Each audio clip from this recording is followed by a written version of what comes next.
The night was heavy with whispers as the villagers gathered to cast judgment on Amaka, a young woman accused of witchcraft after her husband, the village chief, died mysteriously. Her swollen belly betrayed the life growing inside her, but it did nothing to protect her from the fire of accusation. As the elders pointed fingers and the women spat curses, Amaka was dragged through the village gates and hurled into the dreaded evil forest, a place no one dared enter. The shadows swallowed her screams as she disappeared into the haunted heart of the jungle. Within the tangled wilderness, Amaka found shelter beneath an ancient, grotesque tree that bled from its bark and bore two pulsating, fleshy bulbs that resembled testicles. It was here, amid the wails of unseen spirits and the cries of animals, that Lizzie was born. Her first breath accompanied by a thunderclap that silenced the forest.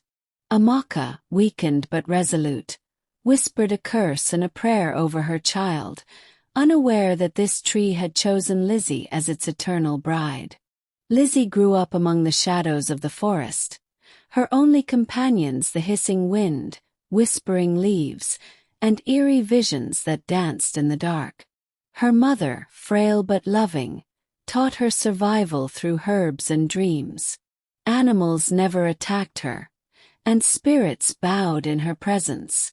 The blood tree remained a silent sentinel, shedding its crimson sap in rhythmic pulses, watching Lizzie with something akin to hunger.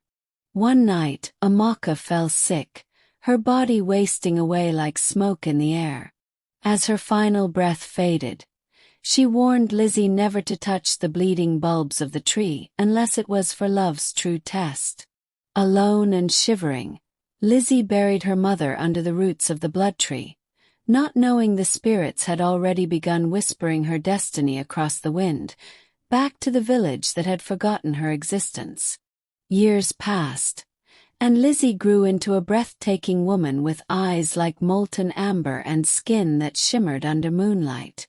One day, a group of hunters from her mother's village wandered into the forest and stumbled upon her. Awestruck, they begged her to return with them, claiming the village had changed, now ruled by her late father's cousin Izudo, who regretted the sins of the past. Curiosity and longing for connection led Lizzie to follow them. Her return caused a sensation. The lost daughter of Amaka, presumed dead, was now the most enchanting creature the village had ever seen. Some saw her as a miracle. Others whispered of curses and spirits. Izudo offered her a home and soon a suitor. His own son Obina, captivated by her beauty, begged to marry her. The blood tree's whispers traveled on the wind, but Lizzie ignored them. The wedding was grand, filled with music, dance, and blessings. Obina held Lizzie's hands with trembling excitement, unaware that destiny had marked him. On their first night together, he screamed in agony, clutching his chest. His skin turned pale and blood oozed from his ears. Before sunrise he was dead. Chaos erupted. The elders accused Lizzie of witchcraft, but Izudo, fearing scandal, silenced them. The village priest consulted the oracle, who revealed a chilling truth. Obina had married the bride of the blood tree. Only by consuming the sacred bleeding bulbs from the tree could the curse be reversed. Obina had died because he was not worthy of the tree's approval, and the testicles would not yield to just anyone. Despite warnings, 6 more men, each braver and more desperate than the last, sought Lizzie's hand. Some out of love, others for her mysterious beauty or the political power her name offered. Each one died, one after another, just days into the marriage. Their deaths were gruesome, vomiting black liquid, their tongues rotting, their bodies shriveling as if drained by an unseen force. The villagers were torn between fear and fascination. Lizzie, numb and grieving, became a ghost among the living. She began hearing the tree in her dreams, its voice deep and ancient, reminding her she was promised to it. But hope flickered when a new man came to the village, a wanderer with a scarred past and eyes that saw beyond beauty. His name was Dyke, and he didn't run from Lizzie. He asked to know her story, not possess her. The blood tree watched silently. Dyke sat under the moonlight with Lizzie, listening to her tale without flinching. His calm demeanor unnerved even the oldest villagers. "I've seen death. I've buried a village," he told her, hinting at a past filled with pain. Lizzie felt seen for the first time, not as a curse or a prize, but as a human. She warned him of the fate that befell her previous husbands, but he only smiled. "Then let me be the one who breaks the pattern." The villagers murmured that Dyke must be mad, or worse, suicidal. Still, Izudo agreed to the union, desperate for peace. On their wedding night, Lizzie sat in silence, waiting for Dyke to die. But dawn came and he was still breathing. He kissed her forehead and said, "I felt the tree's voice last night. It tested me, but I didn't resist." A shift had begun, subtle and unseen. The blood tree wept crimson tears more than ever. Whispers reached the oracle's shrine about Dyke's survival. Curious, the old seer summoned Lizzie. His eyes were milky with age, yet sharp with insight. "He is not just a man. He carries a burden older than you, older than this village," the oracle croaked. Then, he showed her a hidden scroll passed down from his ancestors. It spoke of a cursed union between the spirit of the blood tree and a soul-born child who must marry 7, but only one could return with the tree's heart. That heart, it was written, was the 2 sacred bulbs, the testicles of the tree spirit, filled with the blood of generations. Only the chosen one could claim them without perishing. "If Dyke brings them, your curse will end," the oracle said. "But if he fails, your soul will be sealed into the tree forever." Lizzie left trembling, torn between hope and dread.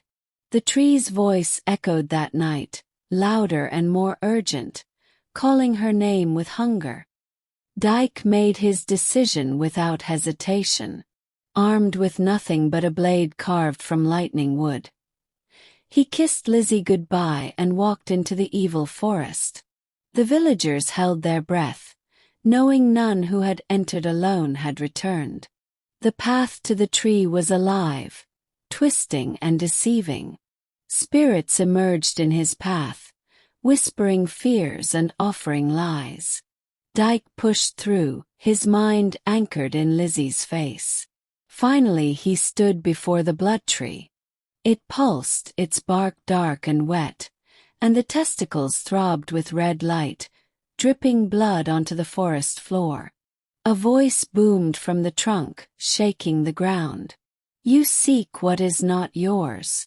Dyke knelt, not in submission but in respect. "I come not to steal but to end the cycle," he said. The tree hissed and then tested him with illusions.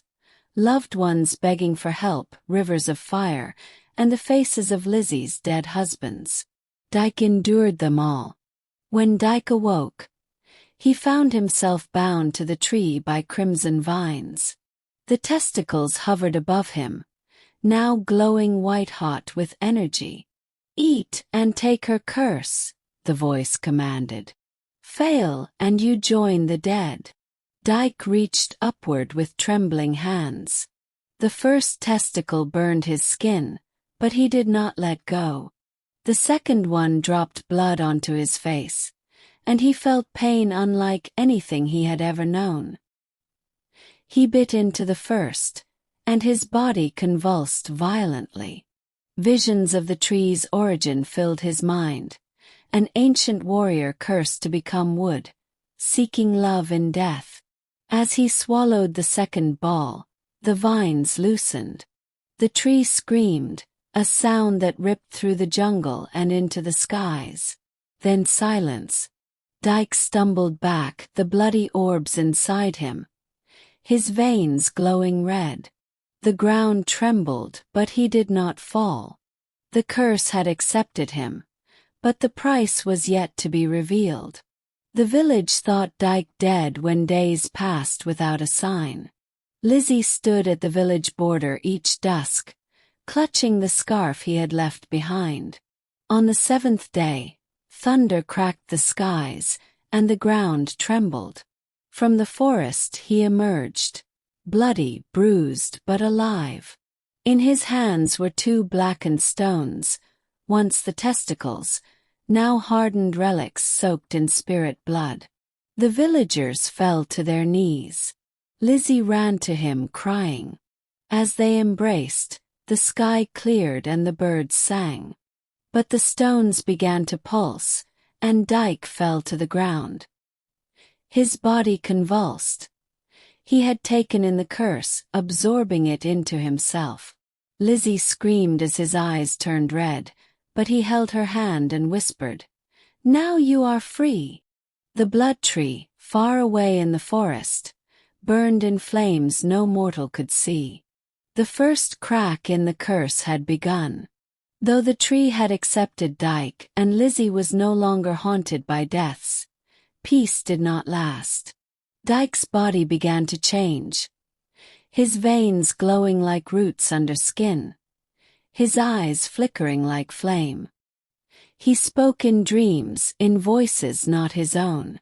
At night, he wandered to the edge of the forest, drawn to the echoes of the blood tree, which still called to him despite its burning.